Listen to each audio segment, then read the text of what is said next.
Ne soyez pas nerveuse. Ah si, je le suis. Ah oui, vraiment. Vous devez le sentir. Non, vous vous en sortez bien. J'avais pas remarqué. Le dernier Rambo s'appelle Last Blood. Est-ce qu'il s'agit du sang de John Rambo? Autrement dit, est-ce que vous avez décidé de tuer ce personnage qui vous accompagne depuis 37 ans? La vérité, c'est que je commence toujours avec l'idée qu'il va mourir. C'est comme ça que j'écris le scénario. Et à chaque fois que je le retravaille, j'essaie de trouver des excuses pour qu'il ne meure pas. Est-ce que c'est quand même un au revoir à ce personnage? Non, j'ai déjà dit au revoir tellement de fois. Je passe pour un hypocrite. Rocky 2, au revoir. Rocky 3, au revoir. Rocky 4, ciao.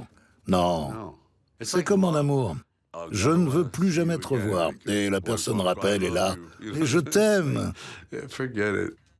Lors du tout premier Rambo, quand vous avez fait le premier visionnage, est-ce que vous étiez satisfait de ce film? J'étais comme sonné. Je me suis dit que c'était le pire film que j'avais fait.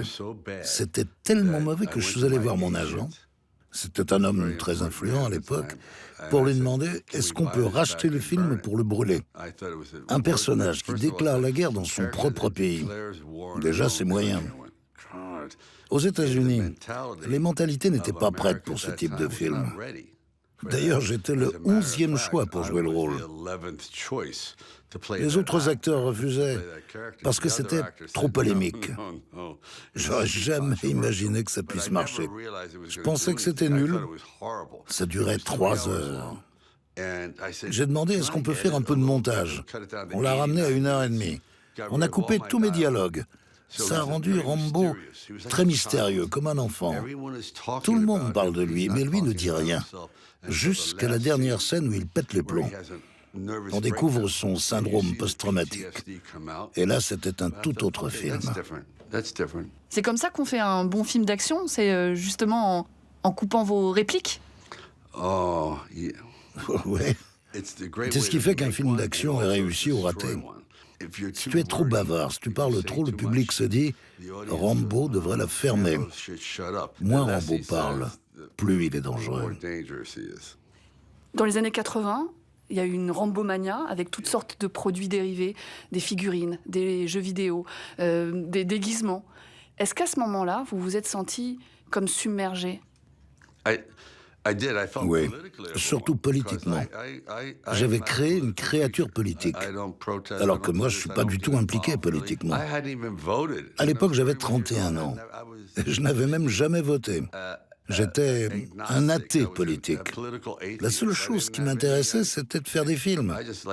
Et je me souviens quand le président Reagan a dit « Rambo est républicain ». Non! Et il est devenu le symbole de ce pouvoir américain.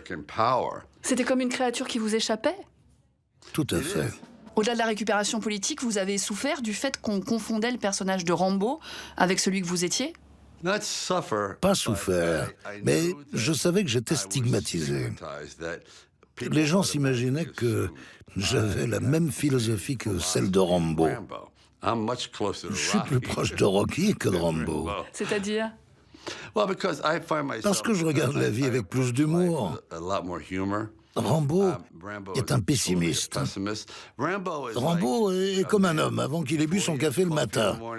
Et Rocky, après l'avoir bu, il est plus calme. Rambo a un côté plus animal.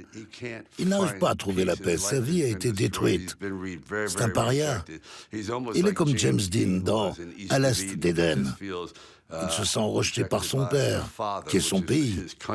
Il ne trouvera jamais la paix. Il y a eu aussi, avec le succès planétaire de Rambo, beaucoup de parodies. Certaines vous ont heurté? J'aimais pas ça. J'aurais voulu leur régler leur compte. Qu'ils rencontrent le vrai Rambo. Non, je plaisante. Est-ce que vous connaissez par exemple la marionnette en France des Guignols de l'info? Ouais, j'aime bien. C'est drôle. Ça veut dire que c'est vraiment ancré dans la société, à tous les niveaux. Quand il a commencé à y avoir des parodies, je me suis dit, c'est bien. Vous avez quand même joué des anti-héros, comme par exemple dans Copland, vous jouez un flic à la dérive un peu empâté. Ça vous plaît de jouer aussi ce type de personnage? J'ai adoré. Parce que je peux m'identifier à eux. Même si j'ai l'air très sûr de moi en Rambo, je manque de confiance en moi. Un sentiment qu'on éprouve tous.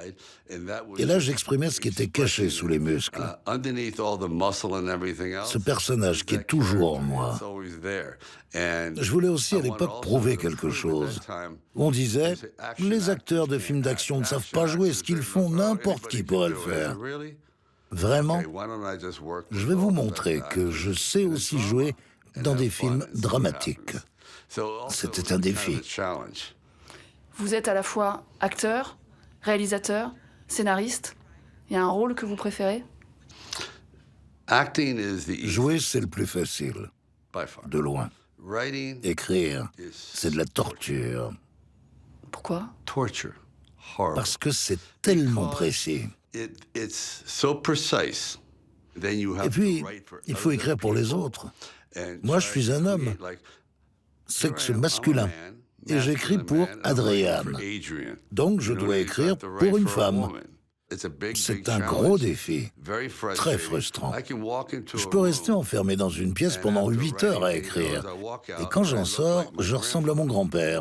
J'ai l'air d'avoir 100 ans. Pourquoi est-ce que vous avez commencé à écrire au début? Écrire des scénarios, ça m'est venu d'un échec. Je voulais devenir acteur. Et je me suis rendu compte que j'étais catalogué dans des rôles qui ne me ressemblaient pas. Pour tout le monde, j'étais le méchant, le dur à cuire. Et j'ai pensé, je ne vais décrocher que ce type de rôle. Dans tous les films, je serai celui qui casse la gueule de Woody Allen. Je me suis dit, pourquoi je n'écrirais pas moi-même un personnage qui a l'air dur, mais qui a un cœur tendre? C'est ce mélange qui a fait Rocky. J'étais le dernier qu'il voulait pour le rôle. On était dans une période très virile, avec des acteurs pressentis comme Robert Redford, James Caan, Ryan O'Neal, Nick Nolte, des gars très costauds. Et je me suis dit, je suis à la croisée des chemins. Et ça va déterminer le reste de ta vie. J'ai compris que j'avais écrit ce scénario pour moi, que c'était comme mon costume. Et si je vendais le scénario, cette chance ne se représenterait plus jamais. Vous auriez pu gagner beaucoup d'argent sans le jouer. Oui, aujourd'hui, ça représentera environ 2 millions de dollars. Mais je suis rentré chez moi et j'ai dit à ma femme, si je fais ça, tous les jours, je détesterai l'homme que je verrai dans le miroir. Parce que ça voudrait dire qu'il aurait abandonné. Et tout le film parle justement de ne pas abandonner. Je devais choisir entre pile ou face. Aujourd'hui, quand vous regardez votre carrière, satisfait à 100%?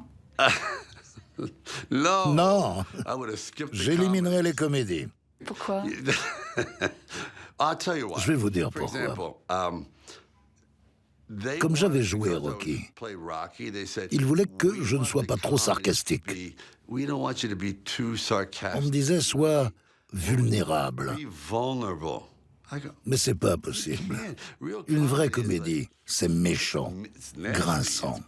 Dernière question, vous faites toujours autant de musculation? Oui, je m'y suis remis. J'ai eu beaucoup de blessures, au dos, au cou, mais je m'entraîne dur à nouveau. Je serai prêt.